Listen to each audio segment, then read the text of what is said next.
Dan McCarger live from Verizon Wireless Center, where this evening the Mavericks of Minnesota State University Mankato down the Beavers of Bemidji State 3-2 on Sean Flanagan's third period game-winning goal. And Flanagan joins us now. Sean, take us through the goal. A lot of times you'll see guys tee it up and shoot a slap shot, but you took the wrister and slid a little bit to your right. Did you just see a hole, or what did you see? Yeah, you know, first off, it was a great pass by Lurkey from the wall there, and I seen the guy coming out, and as I was dragging it across, he came a little too far over, and that's when I put it to that side, and, you know, it found a way in. There was a good screen in front by Gervais. Big win for your team tonight, a real gritty performance, and when you look at the game, not the type of game Mavericks usually play, a little more up-tempo, a little fast, but you have to be able to win games like this. Yeah, it was a little different. It's not the way we usually play, but you know, we found a way to get it done, and, you know, we just stuck to the game plan, and it ended up working out for us. Coach talked about discipline all weekend long for this team. You have to be disciplined to play a team like this. You guys seem to show that discipline, especially in the game tonight where you have to play their style but still be able to win the game. Yeah, definitely, and, you know, there was some penalties, but our killers did a great job getting the job done.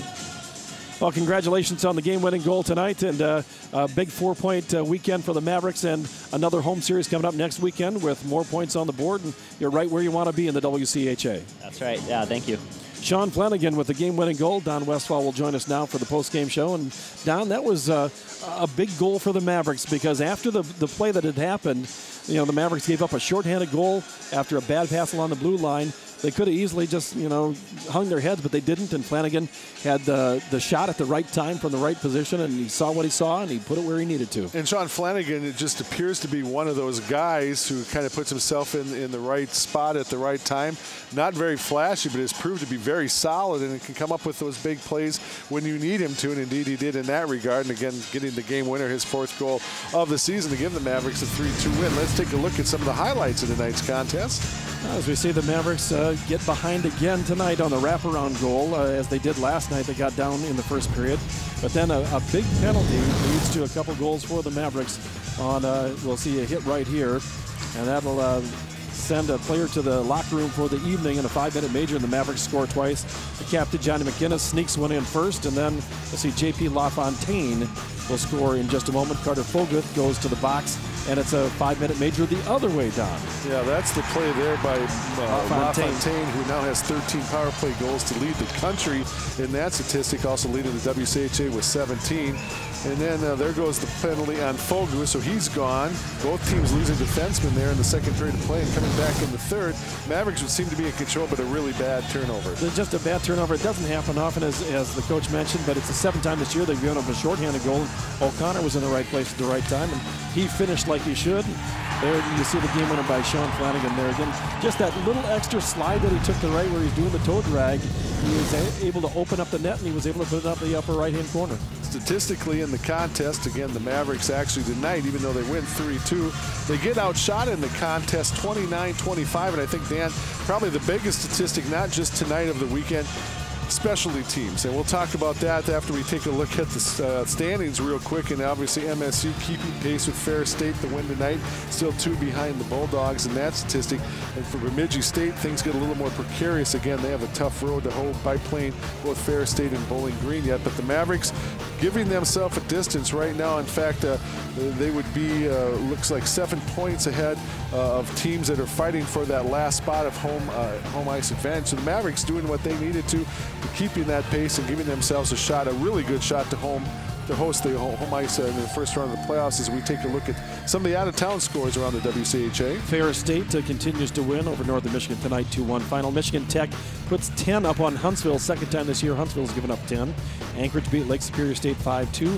And Miami of Ohio losing to Western Michigan tonight. St. Cloud over Denver. And UMD beat Colorado College tonight 2-1. A couple other quick scores. Ohio State, Michigan State 2-2.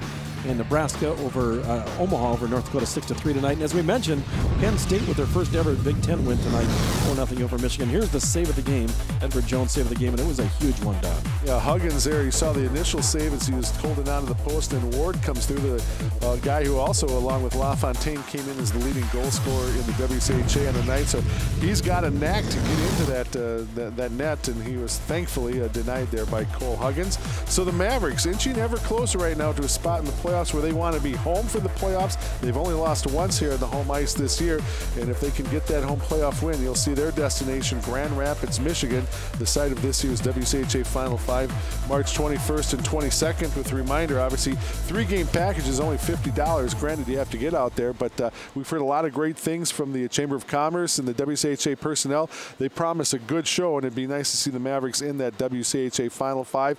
And at that point, you'd have to kind of wonder, maybe one win certainly would be pretty well of a shot getting into the national tournament. Of course, they want to take their first ever WCHA win. And the key tonight, Dan, I want to get to the point, the key that really is going to take a team a long way in the tournament, when you get special teams play, when you're scoring 4 power play goals on a weekend and you shut a team down 0 for 7, 0 for 8 on the weekend. Bemidji State, not a bad power play unit coming in here, but when you kill off basically 8-9 minutes of power play time consecutively, those are the types of specialty numbers that made a difference this weekend and really could make a difference down the stretch. Well, when you look at the power play goal, the Mavericks scored the first one on the 5-minute major 12 seconds in.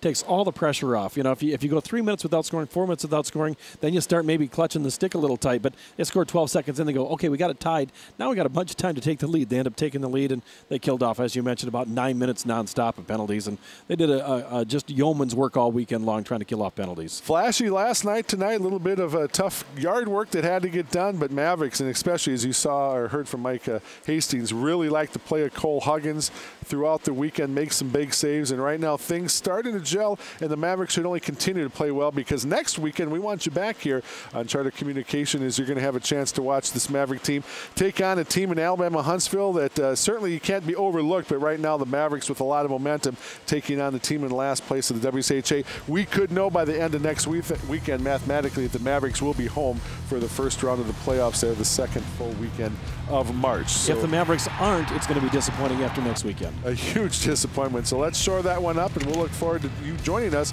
again. 7 o'clock, the pregame show Friday night. 7:07 or 7:37, the face-off Friday night from the Verizon Center here in downtown Mankato.